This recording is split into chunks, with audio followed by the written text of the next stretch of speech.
How many words should my toddler have? This is the most common question I get as a speech language pathologist and a pretty tricky question to answer.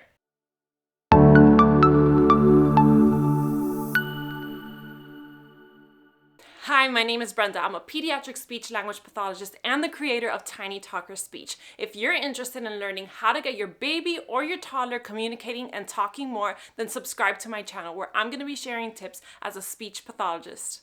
So before I tell you how many words a child should have at a specific age, I have to tell you this. The amount of words that your child has is just one piece of the language puzzle. Communication skills are not only based on the amount of words that your child has. Communication is so much more than words.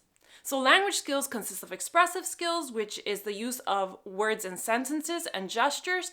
Receptive language, which is the understanding of language. So does your toddler understand what you're telling them? And pragmatic skills, which is the ability to use language in a social situation. For example, making a request when they want something or greeting others. For this reason, I don't want you to put all your focus on the amount of words that your child has because it doesn't paint the entire picture of their language development. Okay, so to calculate how many words a child has, you first have to know what counts as a word. You might be surprised to find out that your child has more words than you think. So what counts as a word? Animal sounds like moo, exclamatory sounds like yay, environmental sounds like boom, approximations, so if your child says ba for ba, sign language, and words in different languages. So for example, if your child says water and says agua, which is Spanish for water, then that counts as 2 words. So for animal sounds, exclamatory sounds, environmental sounds, and approximations to count as a word, your toddler must say them consistently, independently, and use them in the correct meaning. So if you tell your child, say car, and they repeat after you and say car, then that doesn't count as a word because your child is imitating you. They have to be able to say the word independently.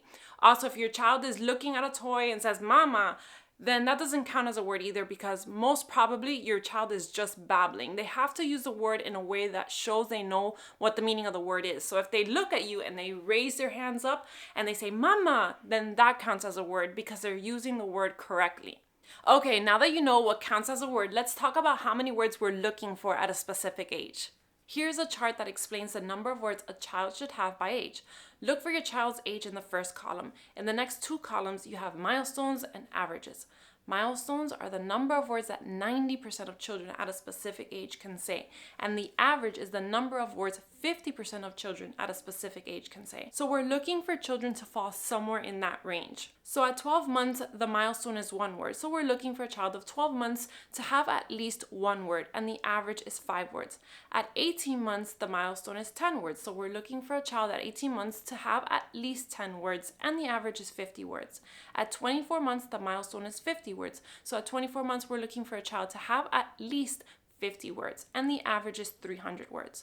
At 36 months, the milestone is 250 words, so we're looking for a child at 36 months to have at least 250 words, and the average is 1,000 words. So whether your child has 10 words or 50 words at 18 months, both scenarios are typical because children develop differently. If your child is not meeting their milestones, please don't stress about this. Milestones are great to just kind of guide us to help detect if a child might need help if they're not meeting a lot of their milestones. So don't stress about it, but definitely have a conversation with your pediatrician. So if you'd like to support your child's language development a little further, check out my online course. It's self-paced, and inside of the course I teach you all of my speech therapy strategies that can help you get your child from babbling to talking in full sentences. The link is in my description. So if you found this video useful, consider subscribing to my channel where I share more speech therapy strategies to help you get your child talking. See you next time.